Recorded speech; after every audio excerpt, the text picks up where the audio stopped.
Spoon, কিন্তু spoon কিন্তু এক টাইপের নাউন। কোন টাইপের নাউন আপনাদের জানা আছে? এই ভিডিও শেষ হওয়ার পরেই জানা থাকবে। ইংলিশে আমরা নাউনকে বলি নেমিং ওয়ার্ড, অর্থাৎ একটা পার্সন, প্লেস, থিংকে নেম করার জন্য যেই শব্দটা ব্যবহার করা হয় সেটাই হচ্ছে নাউন। নাউন কিন্তু অনেক টাইপের হয়, সবচেয়ে কমন টাইপ অফ নাউন হচ্ছে কমন নাউন, মানে সাধারণ জিনিসপত্র, যেটা প্রপার নাউনের মতো কিন্তু আবার না। আপনি স্পেসিফিক কোনো জিনিস নিয়ে কথা বলছেন না, সাধারণ জিনিস নিয়ে কথা বলছেন। যেমন আ গার্ল, গার্ল একটা কমন নাউন, বয়ও কিন্তু একটা কমন নাউন। কমন নাউন 3 টাইপের হয়, তার মধ্যে প্রথমটা হচ্ছে কনক্রিট নাউন। কনক্রিট নাউন হচ্ছে সেই সকল নাউন যাদেরকে আপনি ধরতে পারবেন, ছুঁতে পারবেন। যেমন ফোন ধরা যায়, ছোঁয়া যায়, স্পুন ধরা যায়, ছোঁয়া যায়, আবার ওয়ালেটও ধরা যায়, ছোঁয়া যায়। এই 3টাই কিন্তু কনক্রিট নাউন। অ্যাবস্ট্রাক্ট নাউন আরেক টাইপের নাউন, যেটাকে আবার ধরা যায় না, ছোঁয়া যায় না, বাট আমরা মোটামুটি জানি যে তারা এক্সিস্ট করে। যেমন ফ্রেন্ডশিপ, যেমন হ্যাপিনেস, যেমন স্যাডনেস, যেমন লাভ।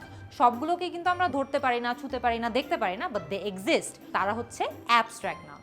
তারপর বলি আরেক টাইপ অফ নাউন, সেটা হচ্ছে কালেকটিভ নাউন, অর্থাৎ একই টাইপের জিনিস যখন একটা গ্রুপে থাকে তারা হচ্ছে কালেকটিভ নাউন। ধরেন আপনি মজা করে একদিন একটা মাঠ দিয়ে হেঁটে হেঁটে যাচ্ছেন এবং আপনার পিছনে এক দল গরু হঠাৎ করে দৌড়ানো শুরু করলো, আ হার্ড অফ কাউস।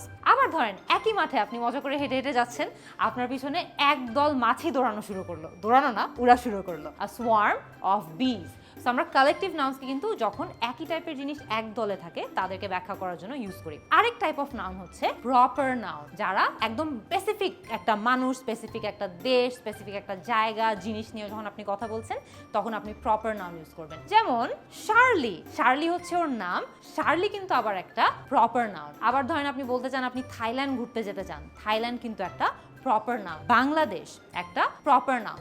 এবার আসি কাউন্টেবল অ্যান্ড আনকাউন্টেবল নাউন্সে।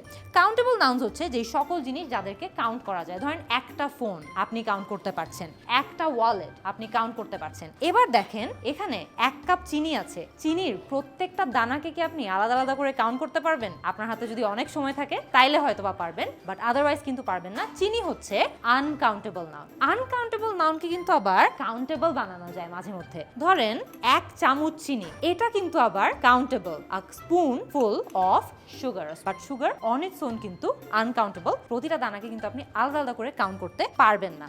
এবার আসি সিঙ্গুলার অথবা প্লুরাল নাউন্সে। সবচেয়ে ইজি, যখন একটা আইটেম আছে সিঙ্গুলার, অর্থাৎ একটা ফোন সিঙ্গুলার, অনেকগুলো ফোন যদি থাকে সেটা কিন্তু আবার প্লুরাল। আশা করি আজকের এই ভিডিও দেখে আপনারা নাউন সম্পর্কে একদম পুরো ধারণা পেয়ে গিয়েছেন।